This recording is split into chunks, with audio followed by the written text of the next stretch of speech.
Children, I welcome you all for today's moral science class. Today we are going to see lesson number 2, the newly married couple.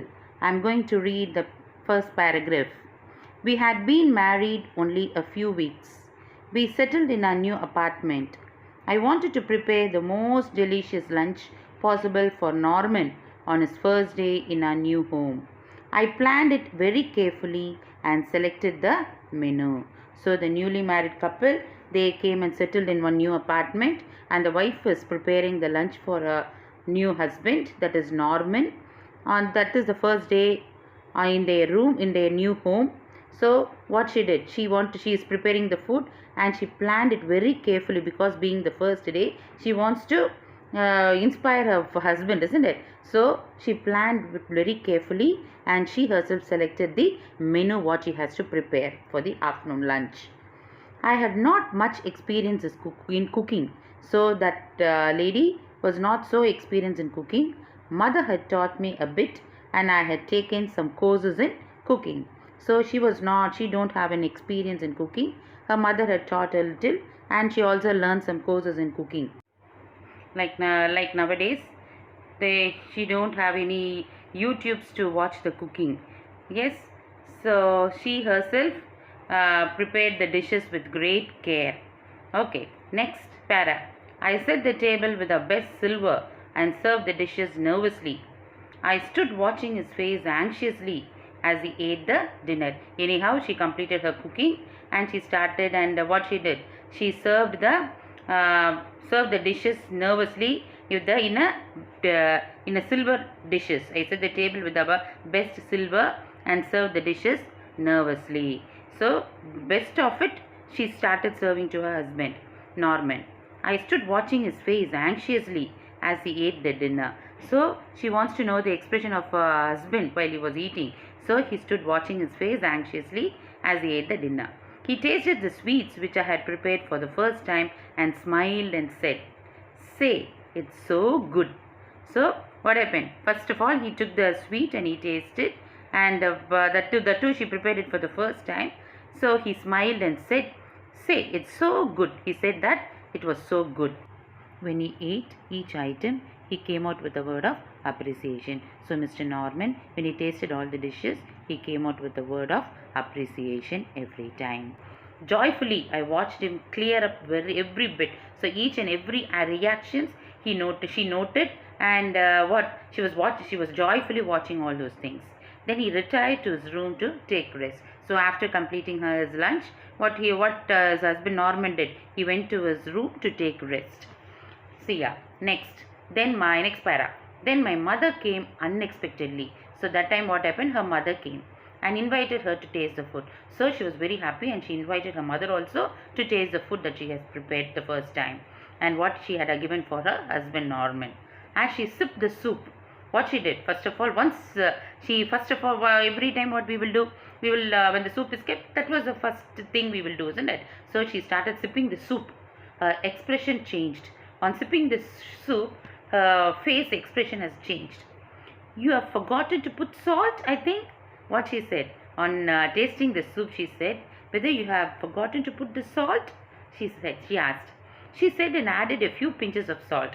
And she thought that the salt that you had put was not enough. So she added a pinch of salt to it. When I proudly offered her the sweets. So after that, she gave the sweets to her mother to taste. She found it too hard to bite. When she saw the sweet and when she tasted it, it was too hard to bite. "You must have boiled them too much." So this was the comment that was given by her mother. She said that you must have boiled the sweet too much, isn't it? So that's why it became very hard. She said the other items each had some fault. So whatever she had made had such small faults it had. But Norman hadn't said a word. Only her mother was committing all the dishes, but her husband, he hadn't told even one word. He was joyfully said that everything was good, isn't it? So, but Norman hadn't said a word. I knew it all wasn't as good as he said. Yes, because she thought that it was all the dishes that she prepared was good. But Norman, what he did, in order to not to disappoint her, he told that all the dishes were very good, and he appreciated for each and every dish, isn't it? So she said, I knew it all wasn't as good as he said, but a few drops of tears flowed down my cheek. So once he thought of her husband for his appreciation words, her tears flowed down by her cheek. How gentle he was! He was all praise for the poor meal. She was appreciating the nature of her husband. Husband was very gentle in appreciating others. He did not tell any comment, any negative comments on her cooking, isn't it? So she was very proud of it, and drop of tears flowed down by her cheek. And she said, how gentle he was. He was all praise for the poor meal. Even the meal was very poor, he was appreciating the meal that she had prepared, isn't it? So tears flowed down from her cheek. That incident started a married home life on the right note. From that day onwards, what happened? That did not disappoint her anyway. The husband did not disappoint her cooking. So from that day onwards, what happened? Her married life, that what she's telling, that incident started a married home life on the right note. So from that day onwards, she started her married life in the correct note. This kindness satisfied every wife has for appreciation. What is the meaning of this line?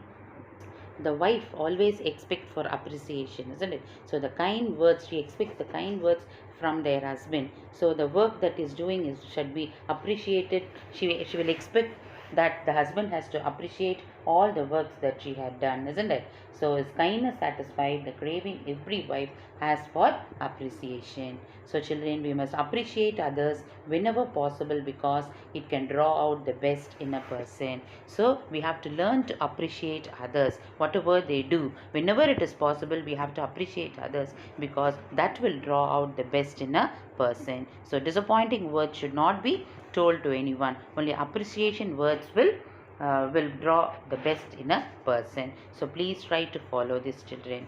Okay, let's see the exercise. Fill in the blanks with suitable words. They settled in their new apartment, isn't it? Next, she carefully selected the menu. She carefully selected the menu. Then the third one, for each item he had a word of appreciation. What is it? He had a word of appreciation. Next one, fourth one, she had forgotten to put dash in the soup. What she forgotten to put? She forgotten to put salt in the soup.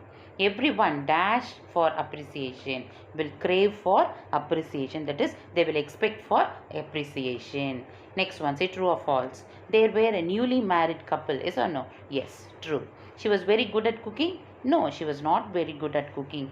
Only her mother taught her little, isn't it? And she has gone for cooking class for a few days. So it is false. Husband was all praise for her. Husband was all praise for her. Yes or no? Yes, true. The dishes were all well prepared. It's false, isn't it? The dishes had small faults in it, isn't it? Next, she craved for appreciation or not?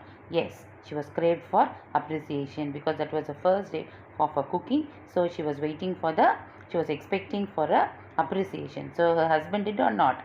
Yes, she had Mr. Norman appreciated her wife, isn't it? He never disappointed her wife. So it is true. So I hope you would have understood this lesson, children. Appreciation is very important. Thank you.